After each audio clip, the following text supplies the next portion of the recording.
E aí, moçada, aqui Marcos Oriá, começando mais um programa Hashtag Arte, direto dos estúdios da TV Dedê, a TV da casa de Vovó Dedé. E hoje temos a alegria imensa de bater um papo massa sobre arte, sobre literatura, sobre vida, com o escritor Cláudio Aguiar. Seja bem-vindo, Cláudio. Muito obrigado, Marcos Oriá, por essa oportunidade de estar aqui na TV desta comunidade, na casa de Dedé, de Vovó Dedé. Conheceu a casa? Acabei de fazer um rápido périplo, uma caminhada pela casa com a Roberta, e para mim foi uma enorme surpresa. Estou ainda aqui, digamos assim, tocado por essa surpresa, porque eu confesso que não tinha ideia de que existisse uma iniciativa tão importante, digamos assim, situada nesta comunidade, e que fizesse um trabalho tão amplo no campo das artes, não é? Com uma experiência já, digamos assim, sedimentada, porque não é uma coisa que começou ontem, né? 30 anos. Tem vidas já envolvidas, assim, não é? Toda uma geração, e uma geração sempre nova, presente, atuando, né? Isso é muito enriquecedor, porque traz sempre aquela ideia da plantação, não é? Que precisa da semente, cuidar da árvore que nasce, da colheita, toda essa coisa. Então está muito bonito esse trabalho e eu estou surpreendido e muito alegre de estar neste ambiente. Que maravilha. A gente é que agradece a sua presença e esse olhar poético, né? Esse olhar poético. Porque passa muita gente, assim, a casa de Vovó Dedé é muito visitada, mas uma visita com esse olhar poético para a gente é um privilégio. E por falar de poesia, por falar em literatura, em vida, Cláudio, conta aí para a galera de casa como foi esse encontro mágico, esse encontro encantado de Cláudio Aguiar e a literatura, Cláudio Aguiar e a poesia. Como foi isso? Olha, em princípio parece difícil de identificar esse momento, não é? Assim, se eu tomo, por exemplo, como um encantamento pessoal, um momento em que você se encanta por aquilo, isso surge com aqueles instantes, aqueles momentos de vida em que você começa a descobrir o entorno e vê que esse entorno não é tão pequeno, sai da casa, sai do terreiro da casa e vai vendo. Digamos, a minha vida é uma infância, eu tive uma infância rural. Vida de campo. Claro que aos 10 anos eu já estou aqui em Fortaleza. Mas nasceu aonde? Eu nasci no topo, um lugar muito alto da Serra da Ibiapaba. Que maravilha. Ali entre Ipueiras e Novas Russas, lá em cima, 800. Há pouco eu estive por lá e medi 815 metros de altitude, até eu sou serrano. Que legal, maravilha. Numa vila que hoje tem os nomes, mas era uma vila, naquele tempo, Várzea Formosa, um nome bonito porque lindo, né? Estava ligado à água. É ainda uma região, mas a água já não está daquele jeito, banhada praticamente por água mineral. Várzea Formosa. Aí mudaram o nome para Poranga. Mas é uma vila formosa, bonita. Poranga parece-me que é um pássaro. E tanto a água como o pássaro são manifestações maravilhosas da natureza, não é? Então, esses encantos, só para você ter uma ideia, eu vi uma história há muitos anos lá, porque aquele cenário, antes de chegar ali, os portugueses, nós colonizadores, aquilo era uma comunidade indígena, né? E se dizia que lá havia uma coisa extraordinária, que era uma baleia de pedra dentro da terra, e aí dessa baleia jorrava água o tempo todo. Que maravilha. Como se fosse aqueles riachos subterrâneos, que aliás ali está perto, não é? De 7 cidades de pedras, onde eu vi depois um riacho que entrava por aquelas pedras, aquelas rochas monumentais das 7 cidades de pedra do Piauí, e vinha por dentro do chão e saía na Gruta do Ubajara. Isso deve ser lenda, mas eu adoro as lendas, porque alguma vez as lendas se tornam verdade. Com certeza. Se foram faladas é porque existem, né? Então, tudo isso foi magia. E você veja, eu estou nessa idade hoje e eu ainda penso, eu tenho anotações para escrever um livro destinado às crianças, à juventude, onde eu narro essa coisa da baleia de pedra. Que coisa linda. Será exatamente baleia de pedra e outras histórias que eu pretendo, eu tenho anotações, mas eu pretendo ainda escrever esse livro. E a gente que escreve, o livro que a gente não escreveu, que está pretendendo escrever, é aquele que mais emociona, é aquele que tá mais nos gestado, dá alegria. né? Então, essa magia de aparecer, como apareceu a primeira manifestação, é difícil dizer, mas por aí já tem uma pista. E depois, quando eu, por exemplo, entro no Liceu do Ceará, 57, 58, que eu fui estudante liceal, uma fase maravilhosa aqui em Fortaleza, Liceu do Ceará. Esse colégio magnífico, né? Esse colégio que tem uma história belíssima, é fundado em 1845, não é? No estilo dos colégios de Dom Pedro II. Então, é um colégio que eu tenho gratas recordações. E depois eu fui para outro no Recife, chamado Ginásio Pernambucano, que é da mesma idade, da mesma formação, da mesma... Bom, eu sempre estudei em escolas públicas e universidades públicas. Então, ali eu também já tinha uma coisa, eu fundo um jornalzinho. No liceu? No liceu, e colocava no lugar onde tinha mais aluno, que era perto do bebedouro. Sempre no bebedouro tem mais gente. Estava conversando com o Ciebra. Esses dias eu sou marista, a gente estudou no colégio marista e todo mundo corria para o bebedouro na hora. Foi lá que Legal. Era um jornalzinho que eu... Tribuna Liceal, e era um jornal de cartolina. Você imagina o espaço, como é que era disputado. Pois olha, e eu com os colegas, e um dizia, eu vou escrever sobre isso, escrever sobre aquilo, escrever sobre dança, música, e a minha era arte e literatura. Claro que quase eu era expulso do colégio, com repreensões e aquela perseguição da direção. Por conta do jornal? Por conta do jornal, porque um dia eu não culpo o jornal. Hoje eu culpo, de certo modo, algumas coisas de formas geométricas. Começaram a escrever uns triângulos, umas coisinhas, umas circunferências. Os alunos mais ousados, né? Mais criativos, né? Criativos, era uma obra de arte ali. E aquilo foi ficando impossível. Mas hoje eu tenho uma mágoa da direção, porque a mágoa é porque a culpa não caiu sobre essa manifestação artística e expressiva, então, não é? Mas caiu sobre alguém, um amigo meu, que era o Pedro de Albuquerque Neto, que hoje é uma figura querida, escrevia sobre política. Aí disseram, esse jornal é subversivo. Olha aí. Que ano foi isso? Pois eu achava que a subversão maior era outra, das formas geométricas. E nenhuma nem outra, né? Na verdade, nenhuma nem outra era subversiva, né? Era só manifestação da criatividade de jovens, né? Qual a idade aí? Tinha mais ou menos quantos anos, Cláudia, aí? Nessa época? Olha, isso era 57 para 58, por acolá, 58... Porque esse colégio tinha um vestibular aqui. Era notícia de primeira página de jornal. Saía assim para entrar lá. Eu era adolescente, né? Hein? Era adolescente, ali na adolescência, era, né? Mas eu devia ter 13 anos. 13 anos, né? Comecinho, né? 13, era criança para adolescente. Que maravilha. 13 anos. 13 anos, olha aí. 13 anos. Era uma Já festa. Foi chamado de subversivo com 13 anos. E é uma honra, né? Uma honra, porque você tem que subverter. Então, por aí eu vou vendo as coisas. Agora, depois, você está dentro da sua pergunta ainda, o meu primeiro livro também tem umas facetas assim curiosas. E isso é bom a gente contar porque, às vezes, esclarece certos equívocos, né?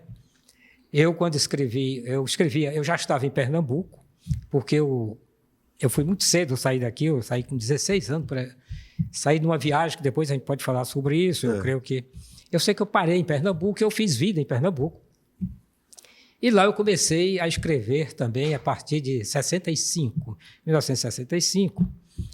Eu estava com 20 anos por aí, 20 anos. E começo a escrever na imprensa mesmo, já no Jornal do Comércio, Diário de Pernambuco, uma atividade de jornal, colaboração literária. Depois fiquei mais assíduo escrevendo. Eu sempre escrevi para jornais, esses 2 grandes jornais de Pernambuco. Mas eu comecei no Jornal do Comércio a publicar coisas assim esparsas. Depois eu verifiquei que tinha publicado já muitas histórias, muitos contos, e aquilo foi reunido e apareceu o meu primeiro livro. Aí sim, foi a primeira coisa assim. Entendi. Eu juntei, primeira publicação. Cláudio Aguiar. E esse livro eu terminei colocando um título, que para mim ainda hoje é interessante, que ele está aqui, deixa eu ver se ele está por aqui, Exercício para o Salto. Exercício para o Salto. Aqui não tem todas as capas, mas eu não sei se ele está aqui. O fato é que, estou procurando, está aqui, Exercício para o Salto. Exercício para o Salto, está aí. Este é o segundo. Exercício para o Salto, essa é a primeira edição. Aí, resultado. Quando o livro foi lançado, foi no Rio, na Editora do Rio, para mim foi uma grande festa, em 72, lançado com apoio de um grande amigo meu, Mauro Mota, poeta extraordinário. E nós fomos para lá, eu fui para o Rio, estava lá para lançar o livro. E então fiquei muito eufórico, você sabe, uma pessoa jovem, uma primeira edição. Lançava aí o primeiro. Aparece no grande jornal de circulação, que era o Globo, uma resenha em que o resenhista dizia: Cláudia Aguiar precisa de muito exercício para o salto. Eu achei ótimo, mas pensei em me matar. Eu não me matei porque estou vivo aqui falando. Estamos aqui com 80 anos, né? Olha, deu uma tristeza grande. A crítica é difícil. A crítica é importante. Não é só a crítica é legal. A gente cresce muito com a crítica, mas a forma de criticar, né? A forma de criticar. Aí você imagina, ele acrescentava, tem duas coisas que me deixaram assim. Ele acrescentava que eu era a influência absoluta, não é, de Érico Veríssimo, o que para mim essa parte me dava alegria. Entendi. Porque você se dizer que está imitando Érico Veríssimo, agora ao mesmo tempo me dava tristeza, porque eu dizia: esse crítico não é honesto, porque eu não conversei, eu não tinha lido ainda Érico Veríssimo. Olha aí. Eu sabia que ele existia, mas serviu, porque então a partir daí eu passei a procurar ler Érico Veríssimo. Para ver a semelhança, né? Exatamente. Se realmente havia semelhança. Mas esse foi um dos primeiros alumbramentos, inclusive com a crítica. E depois eu fiz um lançamento, logo depois, em Natal, Rio Grande do Norte. E esse lançamento foi muito importante, porque naquele tempo ainda havia essa crispação política muito grande, por causa da coisa de 64, do golpe, aquela coisa toda. E um jornalista de lá botou também, quando deu a notícia, em vez de botar exercício para o salto, botou exército para o salto. Poxa vida. Deu uma confusão desse dia. Quando eu vi, apareceu lá, no lançamento. Maldade, né? No lançamento, assim, umas pessoas... Aí um rapaz me disse: não, ele é o comandante aqui da Marinha. Aí ele chegou, queria me conhecer. Aí quando ele viu o título, ele levou o livro nesse dia. Claro. E a gente até fez assim. Por aí você vê que tem umas coisas curiosas. Difíceis, né? Então, o lançamento desse livro foi uma alegria muito grande, porque deu toda essa coisa. Deu uma polêmica, né? Mas, ao mesmo tempo, veja só, o título também não tem a ver com aquela ideia de que eu estava atrás de um salto, não é? Nem tão pouco com o exército, nem com coisa. Mas olha só. É o último conto, é a última história do livro, é uma história de suicídio. O último conto é exercício para o salto. Entendi. Não é? Aí, quer dizer, é um conto, é uma história de um suicídio, é o problema da existência, da vida que e tal. É a questão das dificuldades do ser humano enquanto estão por aqui, né? Desses conflitos interiores, né? Perfeito. Não necessariamente o suicídio em si, né? Mas o suicídio poético, o suicídio visto com o olhar do poeta. Né? Aí eu digo, a ideia é mais ou menos aquilo, que aquela pessoa estava tão angustiada, tão ferida, tão tocada pelo sofrimento, que achava que tudo que ela viveu até então foi um exercício para ele. Pula no edifício, que aliás, eu estava retratando uma situação que eu assisti no prédio onde eu trabalhava ali próximo. Entendi. Que há muito tempo atrás, nesse tempo eu trabalhava lá no escritório, e então ocorreu isso, me chocou muito, e eu escrevi. Porque todo mundo olhava lá do prédio para cima, olhava aquela coisa lá embaixo, aquele corpo todo mutilado, e aquilo me tocou a escrever esse.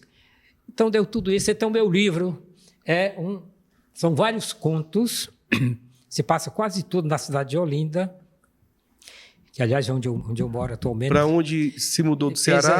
Exercício para o salto, é isso. Foi o primeiro. Foi o primeiro, não é? E daí não parou mais. E agora deu engraçado que você pode ver neste livro hoje, que o Rosenberg Cariri reuniu a minha obra e contou um pouco a minha trajetória de vida. Falar dele. E então é um livro em que ele ordenou por títulos assim, aqueles que mereceram desses títulos aqui, mais maior críticas, destaque, mais coisas, de especialistas, de professores, coisa publicada em livro, jornal e revista. Não é um livro assim que a gente convidou. Não, vamos convidar fulano, vamos convidar o Marcos Oriá para escrever. Não, foi é um livro, digamos assim, de acervo, de coisa para não se perder por aí, não é? Ele junta aí uns quase 80 artigos, inclusive de crítica brasileira, crítica estrangeira. E você vê que ele seguiu uma cronologia que eu achei interessante. Ele começa com exercício para o salto, o Rosenberg. Entendi. E aí dá uma ideia do que é o livro, não é? Eu não coloquei assim, resenhas e críticas, são artigos de pessoas que assinam. E também teve uma coisa assim, eu não ia colocar desse senhor dizendo que eu precisava de muito exercício para o salto, porque podia estragar o livro. E depois não era um artigo crítico do sentido. E ainda bem que não houve, porque às vezes a crítica ácida, ela paralisa o poeta, paralisa o artista, né? Quantas pessoas não ficaram no meio do caminho ou não pararam por conta de uma crítica maldosa, né? Digamos que seja, e realmente é maldoso, né? E aí existe, a galera diz, por que os artistas não aceitam tanta crítica? Aceitam a crítica, sim. É porque as visões, às vezes, você respeita as visões. Mesmo agora, aí, distorcer a coisa é complicado. Distorcer para dizer coisas assim. Aí tem, por exemplo, eu verifiquei que ele, por exemplo, não tinha lido.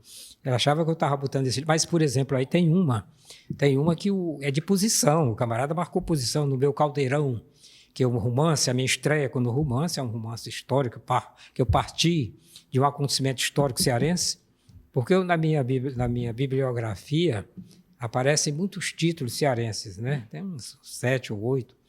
Então, tem um que um crítico ele vai para outra posição, ele vê a coisa assim e tal, mas ele está no direito dele. Está no direito dele. Este daí eu coloquei, não é favorável, absolutamente não é favorável, mas eu coloquei para mostrar. Ele tem o respeito, né? E por falar em Caldeirão, teve o Exercício para o Salto, que foi essa compilação, né, de contos e tudo.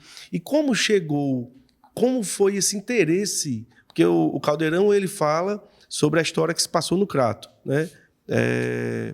E aquela chacina, E como foi que surgiu esse interesse, Cláudio, pela história, pela pesquisa sobre o Caldeirão?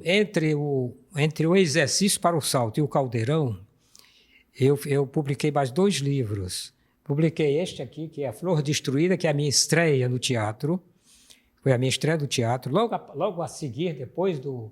Porque eu gostaria até de registrar uma coisa aqui que eu acho importante.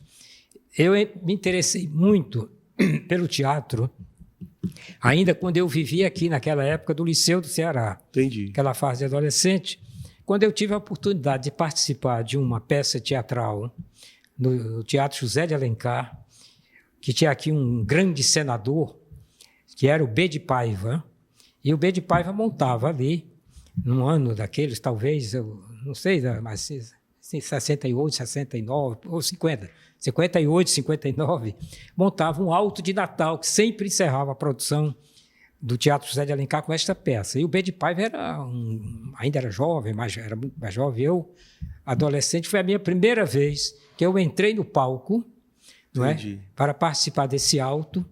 E foi uma maravilha pelo encantamento também, pelo palco, entrar, aquela coisa. Logo naquele teatro. Momento mágico, né? Logo naquele Teatro José de Alencar, é um negócio assim.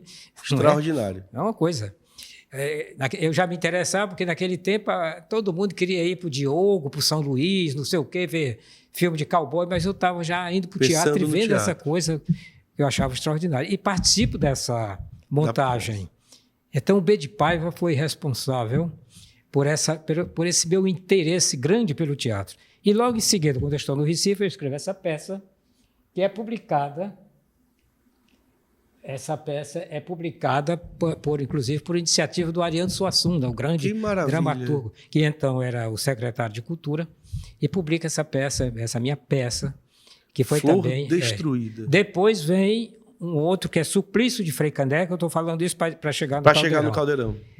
O Suplício de Frei Caneca é um drama, é um oratório dramático que eu escrevo como se fosse uma missa, não é?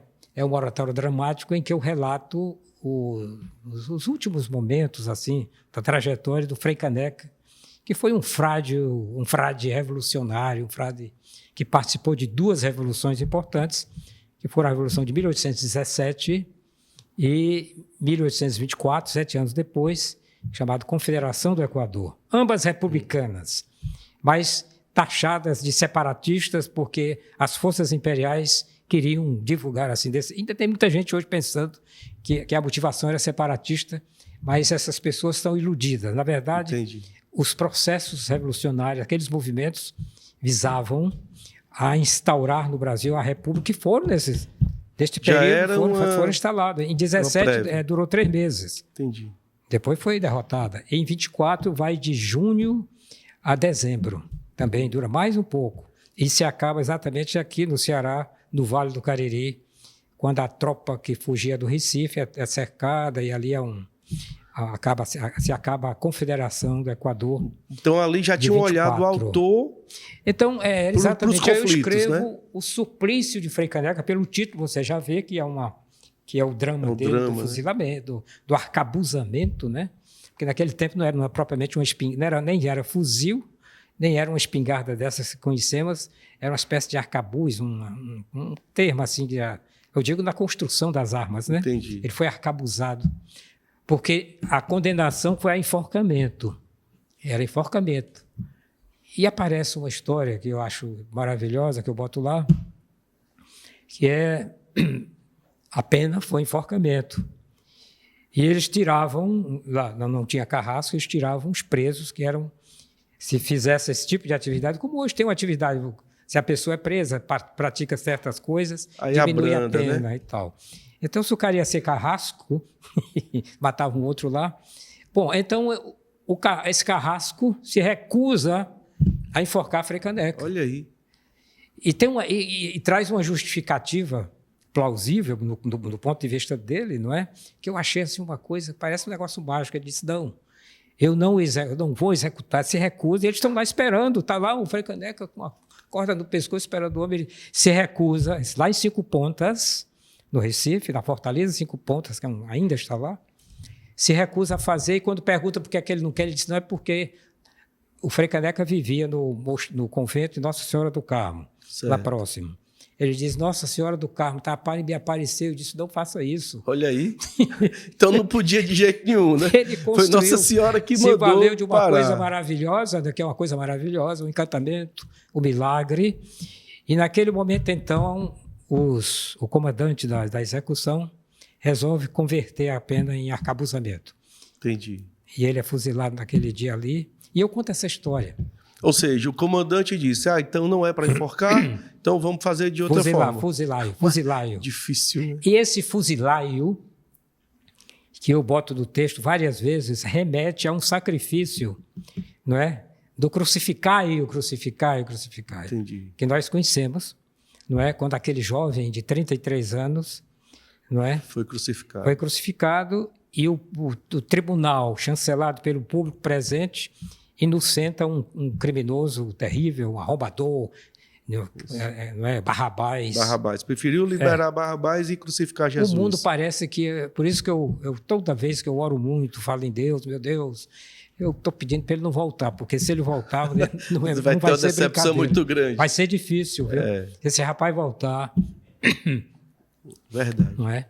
Você não está me perguntando quem é esse rapaz, não, mas é JC. JC, Jesus Cristo. Né? E já com esse olhar para os conflitos, né? Que aí já mostra o interesse pelo conflito, né? Já mostra o interesse do autor pela batalha, e aí chega no caldeirão. Exatamente. Aí também é um acontecimento curioso, porque a vida vai levando, né, a gente para determinadas situações. É verdade que eu via na casa de meu pai, no interior, já lá na Serra Grande, eu via na parede um retrato do Padre Cícero. Entendi. E essa imagem é muito forte.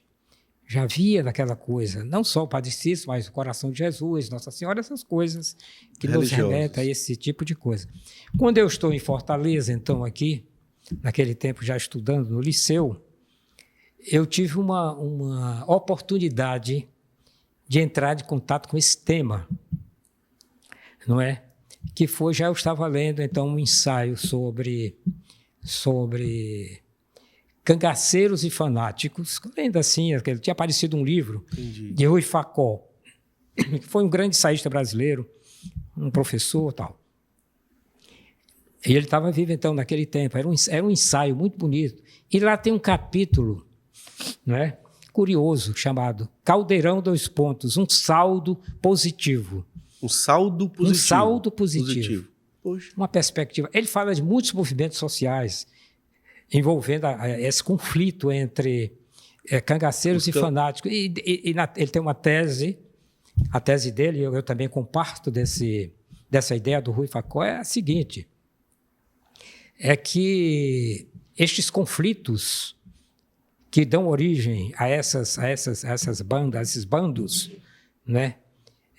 Bando no sentido mesmo de juntar gente. Porque a gente toma bando não só no sentido de coisa ruim, mas tem umas pessoas que são fiéis a um seguidor, a um beato, a um pastor. Isso. Não é? Um bando nesse sentido, reúne, agrupamento de pessoas. Os apóstolos foram um bando. Isso é gerado por uma contingência social. Compreendeu?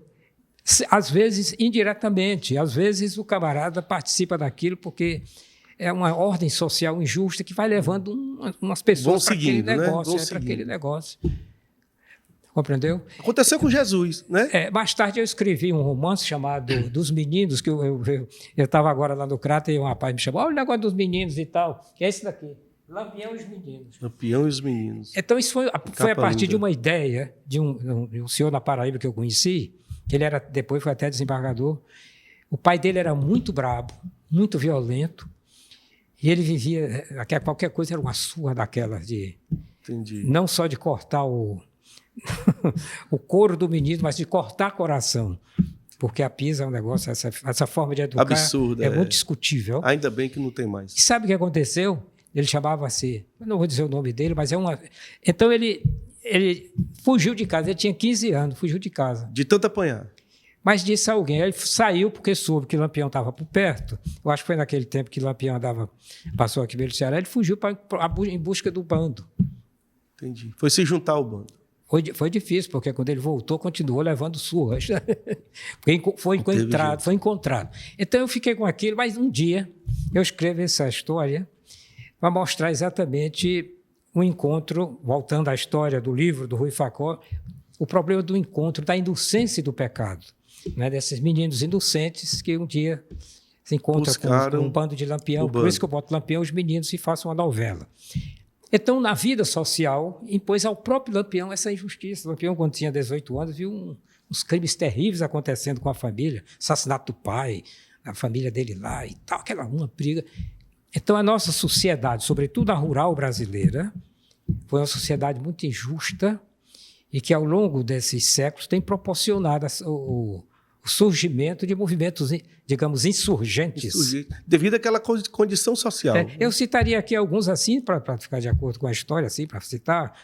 Por exemplo, mas sempre para geral, nós não temos, com exceção da insurreição pernambucana, que expulsou os holandeses no século XVII, porque os holandeses tomaram o Brasil e entraram para Pernambuco, entraram em Olinda, entraram por ali e tomaram o Brasil, praticamente. Da Bahia até o Maranhão, eles...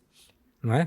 A Barra do Ceará mesmo aqui, eles fizeram edificações aqui, nós estamos falando hoje, na Barra do Ceará, os holandeses construíram por ali coisas, tomaram aquelas edificações, etc. Então, você veja que, a partir dali, só esta foi vitoriosa, que conseguiram expulsar os holandeses. O resto, todas as outras são derrotadas. E as mais cruentas, que envolvia essa injustiça social, como os quilombos dos Palmares, porque o Quilombo dos Palmares é um quilombo que a gente cita como o mais importante, porque ele sobrevive mais de 70 anos como movimento independente, insurgente, não é? Com a geração, com aquele último líder, né? Com o Zumbi, que foi o último líder. Então você vem dali, pega ali Palmares, depois você pega Canudos com o líder cearense, com Antônio Conselheiro, de Xeramubim, que depois faz aquele périplo todo, aquela caminhada e termina na Bahia. Depois você tem um exemplo outro muito parecido, contestado na década do começo do século XX, Paraná e Santa Catarina, também liderado, todos os líderes lá eram considerados beatos, monges. Tinha uma questão religiosa, né? Era, mas a questão lá era também de terra. Entendi. E de sobrevivência. Lá foi o seguinte, chegaram para construir as ferrovias, tomaram umas áreas enormes de propriedades, E aquele pessoal que vivia naquelas margens, aquele pessoal se revoltou. E nasceu aquela coisa toda, que foi um social, contestado, né? Chama-se o contestado. Foi um processo importantíssimo de conflito social. Depois dele eu situaria Caldeirão, que nasce mais ou menos na década de 10 e vai ser atacado e destruído em 1936, 37. Um absurdo. São 2 anos de, digamos assim, de massacre. Foram 2 anos de 2 anos conflito. de... Teve uma investida primeiro em 35, mas foi 35 foi por causa do chamado movimento da intentona comunista, não é? Porque aquelas pessoas vizinhas que não estavam de acordo com aquela comunidade ali, do Beato Lourenço, cuidou de enredar e dizer que tá cheio de comunista lá. Absurdo. Ainda hoje continua esse negócio, né? Vão tomar nossa casa. Oi, vai tomar sua casa. Não vote não, porque eu não sei quem vai tomar sua casa. Você vai ficar sem nada. Meu Deus, um problema repete a história, né, Cláudio? Tá uma história tão ainda. antiga, se repete hoje, né? E tão contemporânea. Aí você imagina. E aquilo em 36, então, se efetiva. Eu, na exposição do Caldeirão, na exposição que está em Fortaleza, o Francisco Ivo, o curador, achou por bem colocar lá, só para mostrar a crueza do primeiro combate, colocou lá, em algum momento, porque na década de 70, porque esse meu livro aparece, a primeira edição é em 82, na década de 70 eu trabalhei muitos anos lá no Cariri pesquisando, porque eu cheguei a tempo de entrevistar mais ou menos uns 50 sobreviventes. Sobreviventes do Caldeirão. Gente que esteve lá. Aí, meu negócio era, eu saía por ali, vou em Lameiro, ia em Barbalha, Missão Velha, não sei aonde, é Chuvelho, atrás. Tem fulano lá, tem não sei quem ali, eu ia atrás. Isso demorou muito, mas eu fiz uma pesquisa de campo que me deu uma ideia do movimento. Pois um dia chegou e disse, olha, meu pai foi morto lá e tal, e no final, dos mortos, muitos mortos e tal, e o fulano lá, ele disse o nome lá, você arrancou com raiva ainda as insígnias dos oficiais. E esse camarada me deu de presente 2 conjuntos, aquelas insígnias dos ombros, não é? De autoridades e tal. Interessante. Aí eu guardei que participaram do eu guardei do isso. conflito. Tem umas até assim com marca de sangue. Por isso que numa capa de uma das edições do Caldeirão, não sei se você olhar se está aqui, Caldeirão, não está aqui, não aparece, eu acho. Aparece, o capista fez uma coisa assim com sangue. Com sangue. Está ali, Caldeirão, está vendo lá? Está ali. Aquele é terra com negócio com tá marca ali, de sangue. Com marca de sangue. De um dos combates lá. Essas insígnias mostram a violência desse movimento. Então, na verdade, o meu contato naquele tempo foi por ler um texto importantíssimo desse, e eu parti, então, para a pesquisa. Eu digo, isso aqui estava desconhecido. Depois o tema estava, digamos assim, esquecido na historiografia nossa, e eu até me orgulho, e isso me dá um certo orgulho assim, pessoal, de ter trazido de ter sido um dos primeiros que trouxe esse conflito contado numa dimensão romanceada, mas é preciso esclarecer, como eu digo agora para os ouvintes, como nota de pé de página, que o romance não está associado à mentira só. É mentira, romance é mentira. Não. O romance histórico, ele preza por uma base de pesquisa, não é? E quando há um desvio, uma coisa assim, está numa dimensão, digamos, que os retóricos antigos já descreviam isso, dizendo que isso pode não ter acontecido, mas eu estou contando como deveria ter sido. Né? Porque há o quê? Há uma verossimilhança. Mas no meu caso do Caldeirão, eu tive tantas informações, compreendeu? Ou seja, foi uma pesquisa e foi para resgatar um fato, né? Exatamente. Contar uma história que aconteceu, né? Para quem não sabe, do Caldeirão, o Cláudio, deixar para o Cláudio, conta aí para o pessoal que está assistindo, só dá situa o que foi que aconteceu nessa história do Caldeirão, que foi no Crato, não foi? Hoje a gente diz Crato, mas está ali a propriedade do Caldeirão, ela está entre o Crato e Juazeiro, porque eles estão separados ali, mais ou menos, o Juazeiro do Crato, por 2 léguas, né? E é uma faixa de terra muito ampla. E o Caldeirão em si é uma comunidade marcada já por um fato muito curioso. Nos lugares tem aquela coisa assim, que nas regiões, né? Ali é o sítio de seu fulano, é a propriedade não sei de quê. O Caldeirão em si era uma propriedade muito grande, muito grande.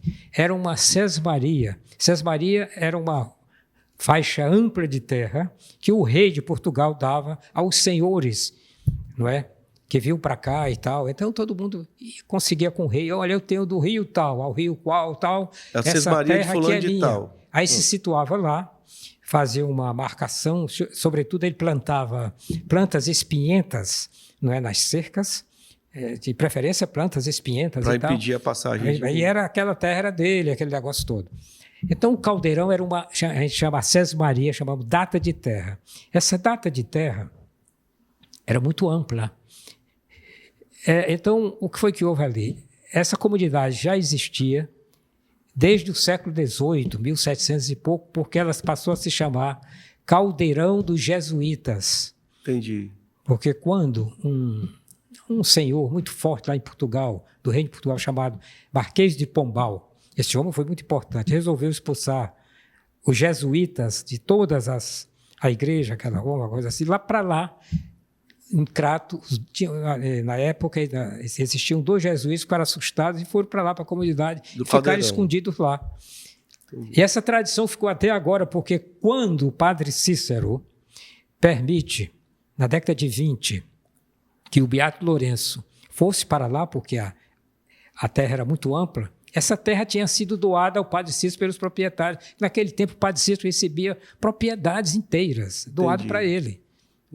É preciso dizer que depois o padre Cícero doou essa terra para uma ordem religiosa, não é? Aqui do Crato, ali do Crato.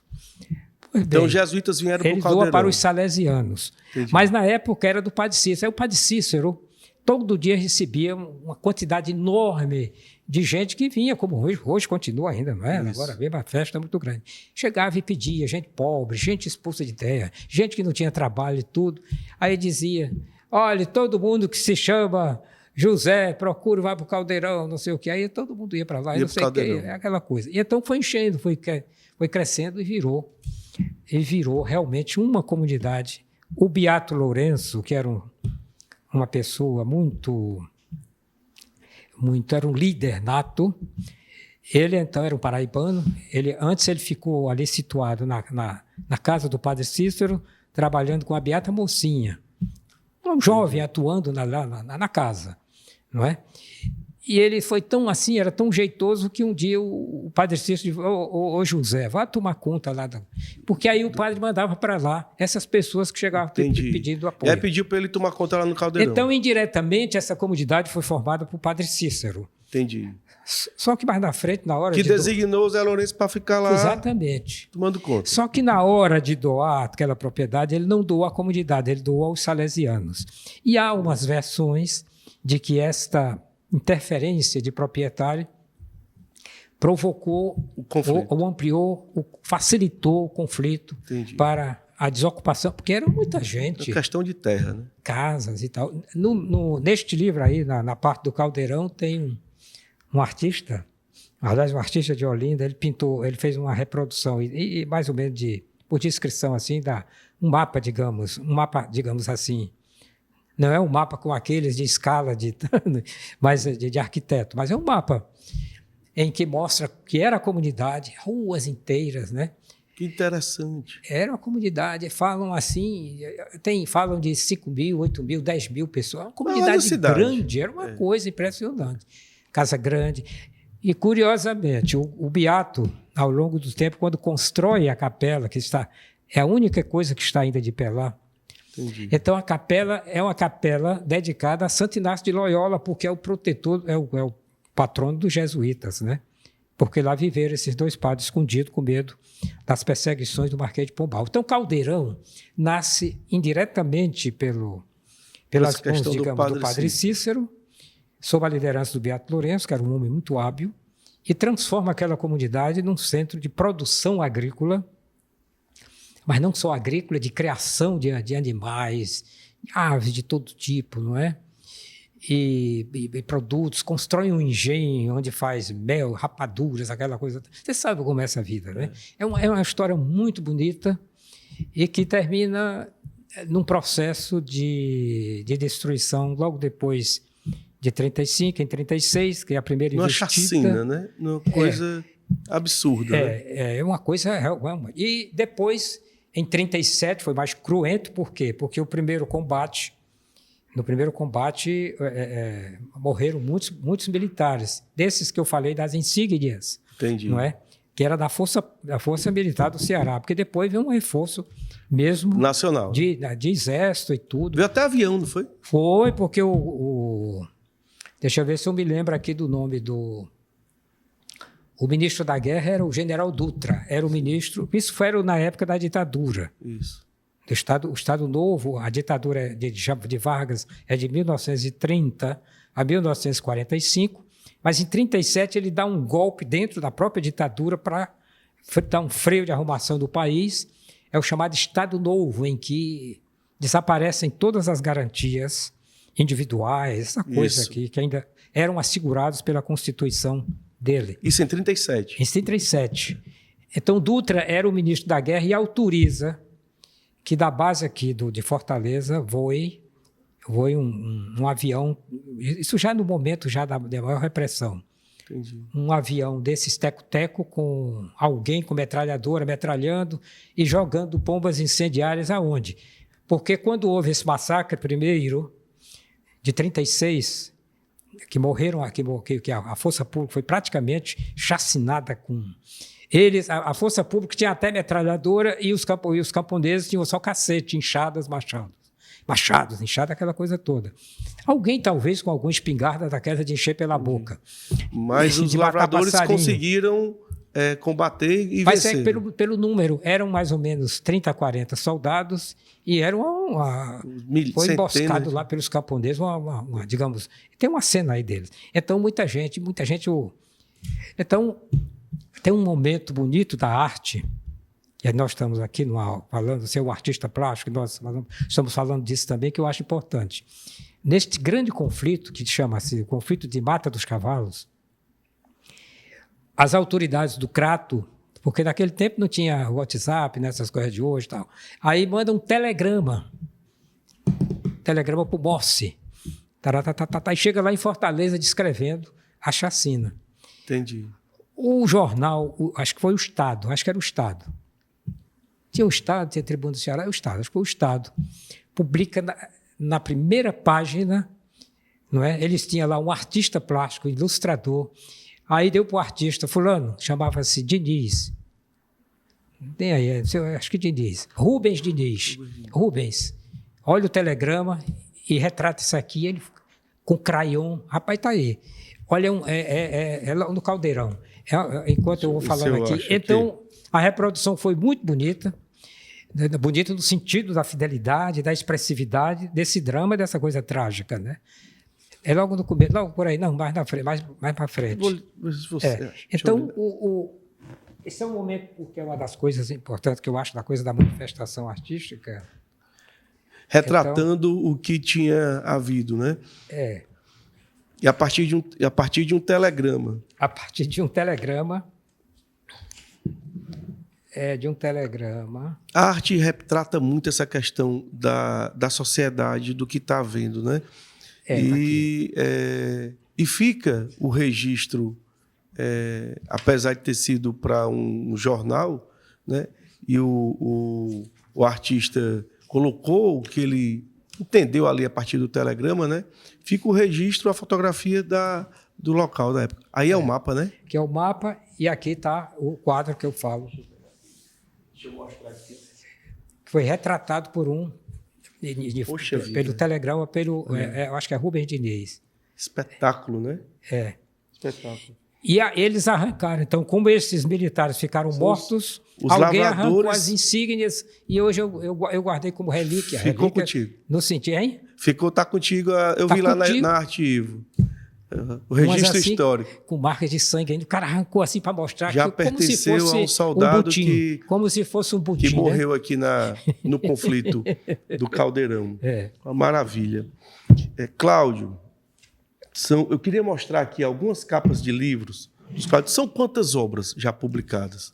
Rapaz, aqui tem... Olha aqui as capas. É verdade que aqui tem algumas repetições de capas, sobretudo capas de estrangeiras, né? De livros. Eu tenho um livro traduzido já por aí, em francês, em espanhol, em russo e tal. E até apareceu um dia desse uma antologia desse livro em romeno, não, da poesia. A minha poesia foi traduzida ao romeno. Pro e romeno? Eu botei, romeno, mas não botei aqui, porque esse livro eu não tinha. Estava lá no Rio. Então, é por isso que dá um bocado assim. Mas se você olhar aqui, só aqui, 1, 2, 3, 4, 5, 6, 7... 7 vezes 7, 49. Mas está faltando aqui um bocado. Mais de 50 livros. Títulos assim de coisa.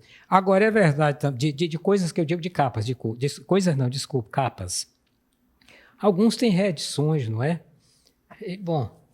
E outros não estão aqui. Agora, ocorre o seguinte também. Alguns deles ainda não tem, poucos, mas não tem edição física.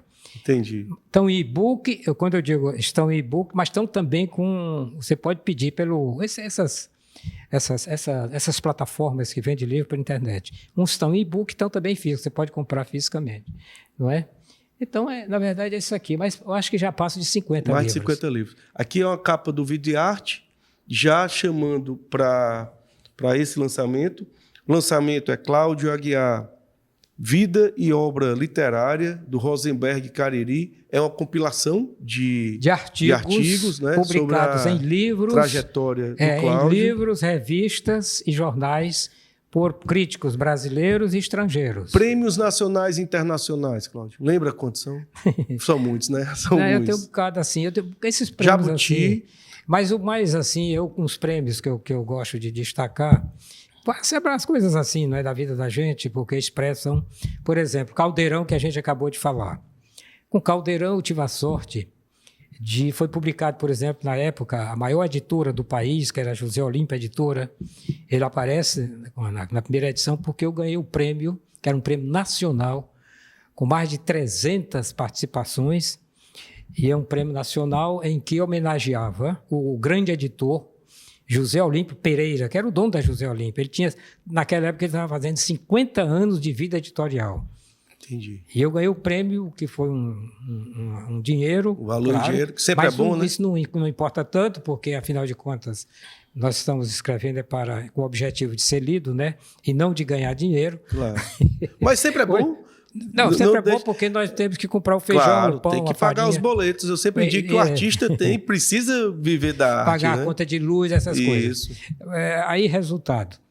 O prêmio, para mim, foi muito importante porque eu consegui, naquela época, não é fácil para um jovem, eu era jovem naquele tempo. Esse livro, quando eu escrevi ele, esse livro eu não tinha...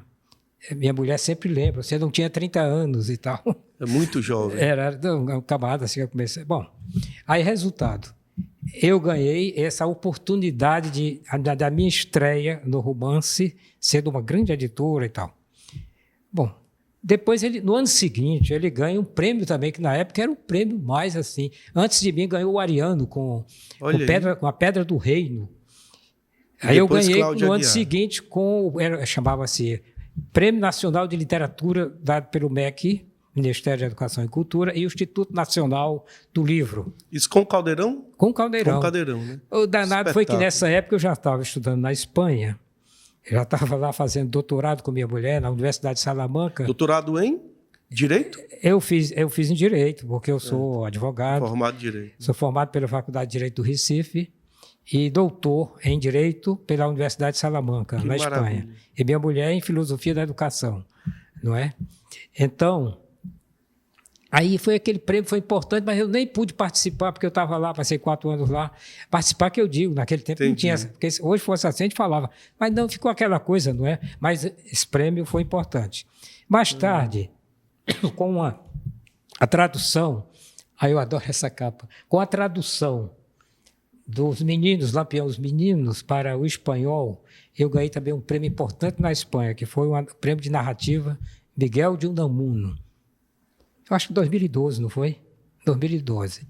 Porque ele foi publicado lá, em Madrid, e me deram esse prêmio também importante, que a gente pode mencionar, não é? E também acarretou o seguinte, por conta dessa minha permanência lá, que nós tivemos na década de 80, mas em 2012 estavam ainda recordando a nossa existência por lá, passagem, amigos, e nos deram uma homenagem muito bonita, que eu considero um prêmio grande, que foi na Universidade Pontifícia de Salamanca, um reconhecimento que deu origem, inclusive, à publicação de um livro que é esse aqui, Viento del Nordeste. Que maravilha. Isso é uma homenagem de 3 dias na universidade, com mais de 30 pessoas convidadas para falar. Esse Vento livro, do Nordeste, que Viento maravilha. del Nordeste. Então, Que também isso é um maravilha. prêmio importante. E nos últimos tempos agora, eu escrevi essa biografia, tá aqui, com um problema também da terra, que é o grande líder das Ligas Francisco Camponesas, Julião. que é um daqueles movimentos que eu vinha falando, dos movimentos insurgentes, né? Foi da década de 50, eu escrevi a biografia dele e do movimento. Francisco Julião, uma biografia. E com esse eu ganhei aquele bichinho bonitinho que bota em cima do livro, que é o Jabuti. Entendi. O prêmio Jabuti. Ganhou o prêmio, atualmente maior prêmio de literatura 2016 ou 17, nacional, com essa biografia. Né? Que maravilha, que É, maravilha. E, Cláudio, tem lá nas imagens dos trabalhos, tem imagem de uma casa. Ivo, podia até pedir para o Ivo, não sei se consegue colocar, vocês compraram uma casa do século XVII, Cláudio mora em Olinda, e comprou uma casa do século XVII, não foi isso? Eu achei essa história assim, encantadora. Conta um pouquinho dessa casa. Aquele que eu falei há pouco. Olha, é o seguinte, essa é uma história realmente interessante, porque eu e minha mulher, nós somos muito assim, de casa, né? Essa coisa do nordestino. Entendi. A gente gosta de morar em casa. De morar em casa, negócio assim do terraço, não sei o quê, receber os amigos, né? Essas coisas de casa. Tá aqui gosta a da casa. Pronto, então é o seguinte, aí vem a história dessa casa.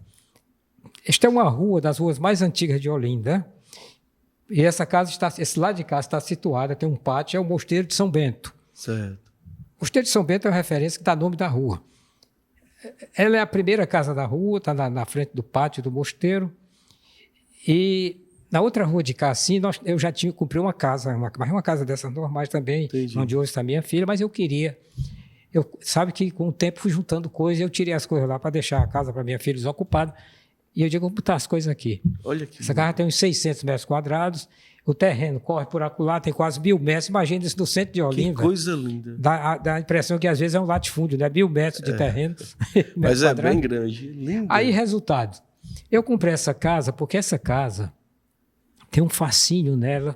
Primeiro, tem muita assombração, não é? Eu estou louco para ver umas que você relata, tem um pé sozinho, um pé grande assim, subindo a escada. É um privilégio, né? Ver essas assombrações, é uma coisa maravilhosa. Principalmente para quem tem casa de mais de 400 anos. Né? Casa de mais de 400 anos. Um dia desses chegou lá uma senhora, tem uns encanta-casa, vê só. A senhora olhou assim e disse, eita! Ela morou lá, disse, entrou para ver. Olha, o pé de limoeiro está ainda ali. Fui eu que plantei esse pé de limoeiro. Assim, é uma alegria, foi aquele negócio, mas é um limoeiro maravilhoso. Ele sozinho dá 2 tipos de limões, limão normal e aquele limão galego, né? Olha aí. Olha, só isso é uma riqueza. Aí foi ela, quando a gente foi andando assim, ela chegou, eu não sabia dessa. O senhor já viu alguém subindo essa escada assim de noite? Eu disse, eu já ouvi. Eu já ouvi, sim. Aí disse que é um pé que sobe lá, um negócio, um pé grande assim. E sobe só o pé? Só o pé. Agora, veja só que coisa. Está no inconsciente coletivo. Eu, quando era menino, lá naquele interior onde eu nasci, às vezes a gente ficava com medo, tinha uma casa de farinha, e se falava de umas coisas parecidas assim. E eu me enrolava assim na rede, eu dormia na rede lá, ficava com muito medo de ver, disse que aparecia, que a gente olhava assim, só via os pés, não tinha... É claro que a pessoa estava em pé lá da rede, mas ninguém tinha coragem de olhar. Porque podia ser aquele frade sem cabeça. Essas lendas, eu adoro assombração. São maravilhosas. E viu? Porque eu vivo assombrado. Agora, a casa é o seguinte, eu estou falando essa brincadeira, mas tem outras coisas na casa. Outro dia eu estava lá, e então uma senhora disse, 2 senhoras, aí disse assim, eu posso entrar, por favor? Ai, esta casa... Minha senhora, pode entrar. Aí ela foi entrando assim, que é um portão. Aí disse assim, o dono está. Eu disse, ele está, mas não se preocupe não, pode deixar que ele... Ela foi entrando, olha, nesse terraço aqui, um dia, Nós fizemos um jantar bonito e recebemos aqui o presidente da República. Eu disse, qual foi, presidente? Ela disse, foi Fernando Henrique Cardoso, veio almoçar aqui, fulano de tal, que era o dono da casa e tal. Olha, foi aqui.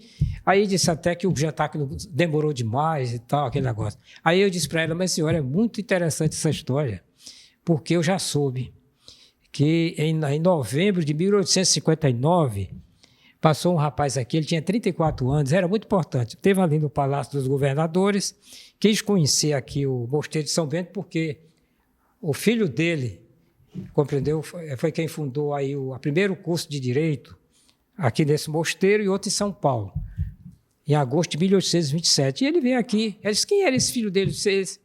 O pai dele chamava-se Dom Pedro I. Olha aí. E esse que estava passando aqui era Dom Pedro II. E ele esteve aqui, e aí chegou, porque ele conhecia muito a história do João Fernandes Vieira, que foi o herói da insurreição pernambucana, que organizou tudo aquilo, ele conheceu a casa e tal. E naquele dia, Dom Pedro disse, olha, minha gente, na Europa é comum se colocar uma placa dizendo aqui viveu, aqui esteve, morou, fulano de tal. João Fernandes Vieira foi uma figura enorme, organizou a insurreição pernambucana. Cadê os historiadores daqui de Pernambuco? Colocaram uma coisa e tal. Pegou a ideia do Dom Pedro II e hoje... Aí, olha ele aí, Dom Pedro II. Olha aí. Não, João Fernandes Vieira. João Fernandes Vieira. Parecia muito comigo ele. Maravilha. Hein? E ali um trabalho do Francisco Ivo retratando toda essa história. E aqui é do mestre... do casarão. E o outro é do mestre Júlio, que eu estou brincando. Claro que João Fernandes Vieira é muito mais bonito. Aí é uma brincadeira do mestre Júlio comigo. Colocou no rosto do Cláudio, vestiu com a roupa. As indumentárias de João Fernandes Vieira. Uma maravilha. Aí o resultado, o Instituto Arqueológico, Histórico e Geográfico Pernambucano, então, em 1865, coloca a placa que foi reclamada por Dom Pedro. Do Instituto colocam festa, com tudo. Entendi. E eu escrevi a história da casa na pandemia. E hoje tem a placa lá. A placa foi colocada em 1865. Olha aí. Está lá, é aquela placa. Maravilha. Foi colocada. Um dia de festa, um dia de muita festa, com banda, aquele negócio, naquele tempo. Né? E um detalhe curioso. Os organizadores do Instituto Histórico foram no cartório e lavraram uma escritura pública. E essa escritura passou a ser transcrita na escritura da casa. E eu, quando comprei a casa, que foi passada, eu fiz pesquisando, etc., eu terminei achando a escritura. E transcrevi no livro da casa, que eu escrevi um livro dessa casa. Quando, na pandemia, nós viemos do Rio para ver se a gente escapamos nessa casa. Graças a Deus. Não é? E então eu aproveitei e escrevi um livro sobre a casa. Eu conto a história da casa e a história do ilustre morador, que é o João Fernandes Vieira, porque ele comprou essa casa em 1640, foi a casa dele, ele gostava muito, e morreu aí nessa casa, no dia 10 de janeiro de 1681. Olha aí. O João Fernandes Vieira, um português, o grande líder, que está no panteão dos heróis brasileiros, juntamente com os outros, não é? E a casa foi comprada em 2000, foi agora recente que vocês compraram a casa? Eu comprei a casa em 2016. Poxa, parabéns. A casa está restaurada e eu pretendo que essa casa seja mais na frente, daqui a pouco eu vou ver se posso organizar para ser a casa do vovô Cláudio. A exemplo da casa de vovó Dedé. Que maravilha. Cláudio, meus parabéns. Muito obrigado. A gente teria que ter um documentário e passar uma semana aqui conversando. É muita história, né? Quem quiser saber mais da vida do Cláudio, da conversa do Cláudio, da história do Cláudio, que ele contou um pouco aqui nessa conversa, desse livro que é do Rosenberg Cariri, cineasta, né? E conta um pouco, né? Aqui com certeza tem 10% da vida de Cláudio Aguiar, que é essa figura maravilhosa, de uma gentileza. Eu estava conversando com a galera e disse, poxa, vou entrevistar Cláudio Aguiar. E Cláudio disse, cara, é um dos maiores escritores brasileiros e de uma simplicidade, de uma gentileza. E eu queria te pedir, Cláudio, assim, o privilégio para a galera de casa. Eu li aqui fui presenteado lá na Arte Ivo com este livro e li um poema. Este livro ele tem uma beleza, as palavras que ele consegue dar uma profundidade imensa com simplicidade. E a simplicidade é muito difícil, né, Cláudio? Eu acho que uma das coisas mais difíceis da vida é a simplicidade. A beleza da literatura está em ser simples, não é? Isso. E da arte, né? A vida tem que fluir assim e tal, e nós, autores, temos que nos ausentar da obra, e a obra tem que aparecer com outra força. E ele pedir para ler para a gente conselhos. Pode ser? Pode, deixa eu ler aqui. Não sou bom leitor de poesia, mas vou tentar aqui. Aliás, eu não sei se permitir aqui uns segundinhos para dizer que esse livro tem esse título, que é um dos poemas. Baile de Luz. Baile de Luz, mas é o seguinte, eu um dia cheguei naquela casa, vindo do Rio e tal, que a casa, eu nem sempre estou lá, e houve algum descuido, ou então uma presença maior dos cupins, e eles avançaram sobre minhas caixas, algumas caixas de papéis e de livros, e destruíram muita coisa e tal. E uma dessas caixas era exatamente a caixa onde eu guardava uns poemas. Aí eu fiquei triste, fiz uma seleção e tal, joguei para lá um bocado de papel, fui lá para o quintal, debaixo de uma mangueira, e alguns escaparam, né? Alguns escaparam. Dava para ler assim, escaparam. Mas teve um que se perdeu, não consegui nunca mais refazer, chamava-se O Violino de Pedra. Poxa vida. Aí eu gostava tanto desse título, porque violino é de madeira, mas o meu violino era de pedra. Eu não consigo lindo. Mais refazer o poema. Aí naquela hora eu juntei tudo assim e toquei fogo naquela coisa que o cupim deixou. Uma dor medonha, e subia assim uma chama azulada, uma coisa assim, subia e tal, e eu disse, olha aqui, isso é um baile de luz, eu triste aqui, eu vou publicar então os outros que escaparam. E dar esse nome, esse título, Baile de Luz. E aproveitei e escrevi um poema. De um momento de dor, né? E de resgate. Fiquei triste, porque queimou tudo, cortou, tem uns assim. Mas essa história também vale para algum maldoso, eu gosto de contar, mas se aparecer algum crítico daquele, aí ele vai dizer, isso foi até bom, porque... Mas eu vou então... Absurdo. Mas eu vou dizer aqui esse poema, conselhos. Olha, eu não dou conselho a ninguém, né? Mas aqui é um poema e tal. Mas diz assim, se um dia a vida passa e não sabemos para que serve a fé que então gastamos, melhor seria dar o que não temos do que perder o que nunca alcançamos. Desconfiar de coisas que entendemos, de alguns desejos vãos que nós buscamos, porque não basta guardar o que amamos, se tudo um dia foge e só morremos. Se nos espera apenas o pior, por que tanto querer o que é melhor? Já que não há o azul que longe brilha, aproveitai dos olhos a visão, antes que a noite traga a escuridão, mostrando que o universo não tem trilhas. Que maravilha, que coisa linda. Obrigado. Lindo. Não tem mais nem o que falar. Cláudio, muito obrigado. Muitíssimo obrigado. Eu nem digo sucesso, porque o sucesso já está presente desde lá do Liceu. Né? Desde lá do Liceu. Né? Obrigado pela sua cearensidade. Né? Apesar de ter ido morar em Olinda, a gente vê na poesia, e vê na história, e vê no Caldeirão, e vê no seu semblante e na sua vida o Ceará. Né? E para a gente é um privilégio, tanto por eu ser cearense, quanto para a Casa de Vovó Dedé, para o Hashtag Arte, tê-lo aqui. Muito obrigado, muitíssimo obrigado. Eu que agradeço. Muito obrigado, Marcos. Olha, muito valeu. Hashtag Arte com Cláudio Aguiar. Hashtag Arte. Viva a vida, viva a arte. Maravilha. Cara, que coisa linda, que maravilha.